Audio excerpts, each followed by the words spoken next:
Vandag kyk ons 'n bietjie oor hoe woede jou op alle vlakke van jou lewe negatief beïnvloed. En ons begin sommer hier op die emosionele vlak.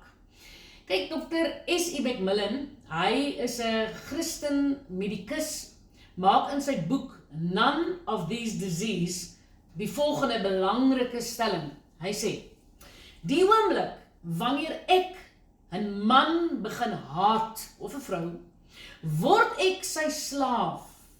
My werk is nie meer vir my lekker nie, want hy is voortdurend in my gedagtes. Die wrok in my hart affekteer nou die harmonie in my liggaam en ek word soms baie gou moeg. Werk wat voorheen 'n plesier was, word ewe skielik 'n straf. Hy sê selfs my vakansie is nie meer aangenaam nie. Die man wat ek haat, agtervolg my oral waar ek heen gaan. Ek kan nie uit sy grypende kloue ontsnap nie. Wanneer die kelner my 'n smaaklike maaltyd van biefstuk en slaai voorsit, smaak dit soos droë brood. My tande kou die kos en ek sluk dit moeisaam in. Maar die man wat ek haat, hou my tergend op. Ja, al is hy baie ver weg, bly hy nog voortdurend hier in my gedagtes en voor my oë. Selfs my binneveer matras voel naderhand soos 'n pynbank.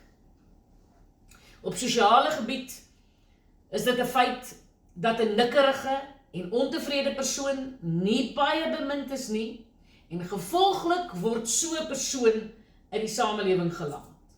In 'n verhouding mag een van die partye nors en onvergenoegd wees, jong, en dan word albei partye sommer uitgeskakel.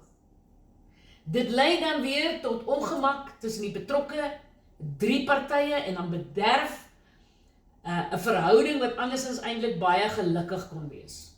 Kyk, ongelukkig word die invloed van woede op sosiale gebied al hoe duideliker merkbaar na mate 'n persoon ouer word. Het jy dit al opgemerk? Dit is asof hulle net nie meer moeite doen om dit weg te steek nie. Dis nou maar wie hulle is.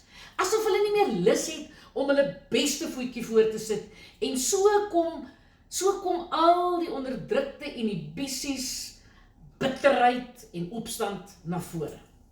Hulle word meer soos 'n kind, of liewers weer soos 'n kind, want 'n kind is spontaan en natuurlik.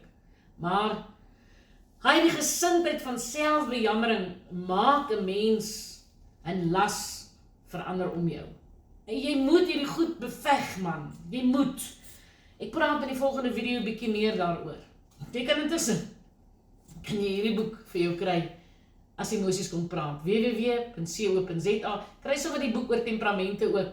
Lewe in volkleur of die venster tot jou persoonlikheid. Dit sal vir jou help, want sekere mense is maar geneig tot woede. Ek praat met jou in die volgende video.